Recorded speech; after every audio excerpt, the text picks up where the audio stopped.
ओरण बचाओ, ओरण बचाओ, ओरण बचाओ। 700-800 साल पुरानी इन ओरण की रक्षा हमारे पूर्वजों ने अपना शीश कटाकर की थी। फिर आज इन ओरण को बचाने की लड़ाई क्यों लड़ी जा रही है? राजस्थान में लगभग 25,000 ओरण हैं, जिनका भौगोलिक क्षेत्रफल 6 लाख हेक्टेयर है। केवल मारवाड़ की बात करें तो 9,053 गांवों में 3,017 ओरण हैं, जिसमें से केवल जैसलमेर में 100 ओरण हैं। इन ओरण में हर साल करीब 150 देशों से पक्षी प्रजातियां आती है, जिनमें से अधिकांश विलुप्ति की कगार पर है।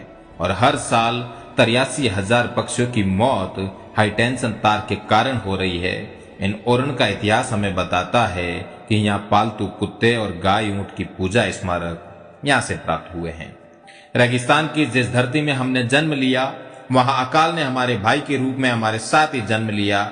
ओरण अभावों से भरे हमारे जीवन में 2 साल 3 साल तक पड़ने वाले लंबे अकालों से जूझने का एकमात्र सहारा है।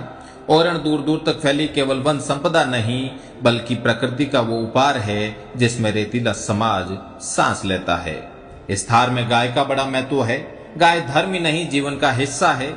इस गाय को स्वतंत्र चरने के लिए हम जिस चारागाह में भेजते हैं उसे गोचर कहते हैं, और जब इस गोचर को पूजने जाते हैं तो ओरण का स्वरूप ले लेता है। इस ओरण में एक पतली टहनी काटना भी आपको पाप का भागी बना देता है। मीलों फैले इस रेगिस्तान में हमने एक एक पेड़ को घर के सदस्य की तरह पाला पोसा है, क्योंकि इससे हमारा जीवन फलता फूलता है।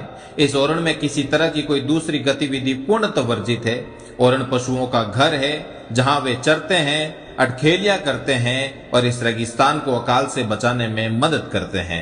ओरण में बड़े जलाशय हैं जो थार को पानी पिलाते हैं। रेगिस्तान में पानी की एक बूंद का घी से भी अधिक महत्व है।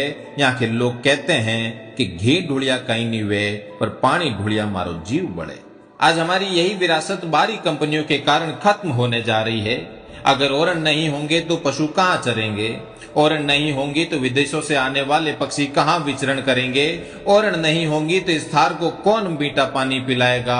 ओरण नहीं होगी तो हमारे उन मंदिरों का क्या होगा जिन पर अटूट श्रद्धा से ये समाज चलता है? ओरण नहीं होगी तो गोवंश का क्या होगा? ओरण नहीं होगी तो हमारे रेगिस्तान में हमारे अस्तित्व का क्या होगा? ओरण नहीं होगी तो उन प्राचीन स्मारकों का क्या होगा जो हमारे गर्व से भरे इतिहास में सजे हुए हैं? ओरण नहीं होगा तो कौन हमें अकाल में जीने की उम्मीद देगा? ओरण नहीं होंगी तो सुंदर धोरों वाले इस देश का क्या होगा? ओरण नहीं होंगी तो आने वाली पीढ़ियों को हम क्या मुंह दिखाएंगे?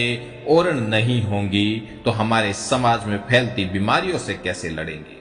ओरण हमारा अस्तित्व है, ओरण हमारा धर्म है, ओरण हमारा समाज है, ओरण हमारा सहारा है, ओरण हमारा जीवन है।